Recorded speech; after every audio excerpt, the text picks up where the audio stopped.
are only watching Pokemon card content. Most of you are fans or at least business people who want to get into the Pokemon card world, and you don't really watch like the other side of YouTube, the business side of YouTube. I myself am obsessed with it. I knew Pat Flynn before I knew Deep Pocket Monster. It's the same guy, by the way.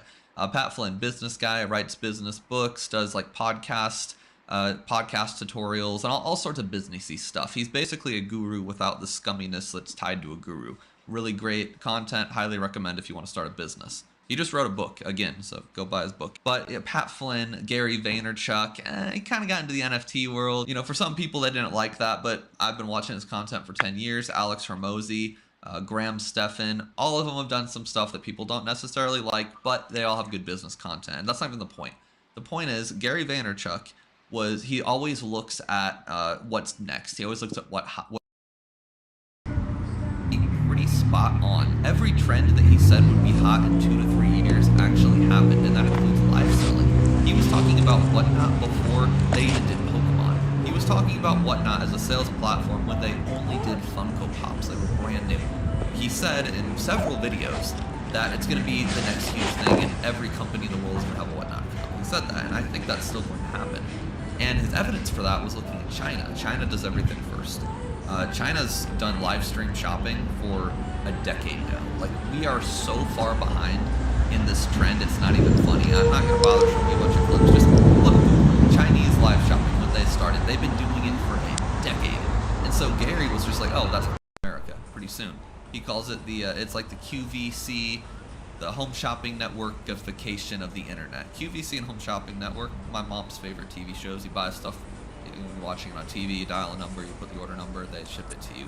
Home shopping on TV has been a thing for 3 decades now.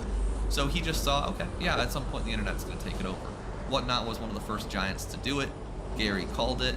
And I think he's correct in that every company will have a Whatnot account. I think Target will. I think Walmart will. I think every other game store will.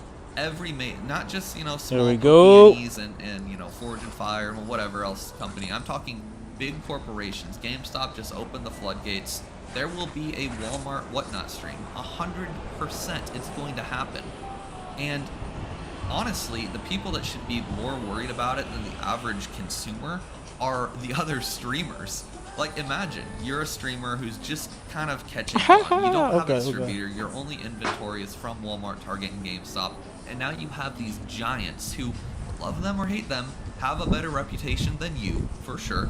Have a bigger brand recognition than you, for sure. Right, I gotta piss. And they're all going to be taking over these platforms, and they're going to take your market share.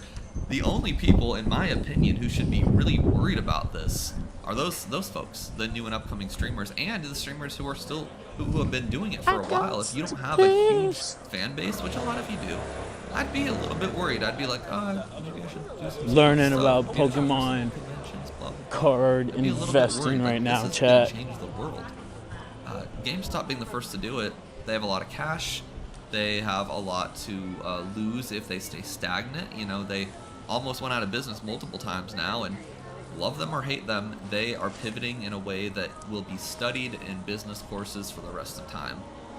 It's insane what they're doing. From a business perspective, it's brilliant. They took over a culture under our nose. Some people called it. Some people saw when they started doing PSA submissions, they saw what would happen in the next month, and the next month, and the next month. But most people, they stopped at PSA submissions. They were like, oh yeah, GameStop's on PSA, kind of weird, but okay.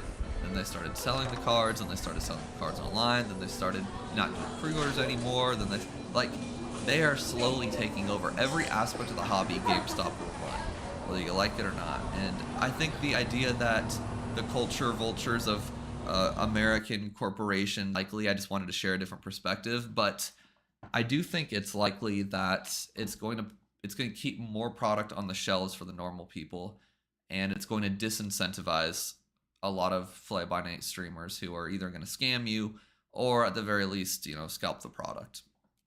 Let me know what you think about those perspectives. We need something new to talk about. We need something new. We need a new way to look at something to talk about, because every time something happens, people just get on and bitch about it. And I do my fair share of bitching, by the way. I'm not saying I don't, but I saw this story and I'm like, you know, if you sit down with your thinking cap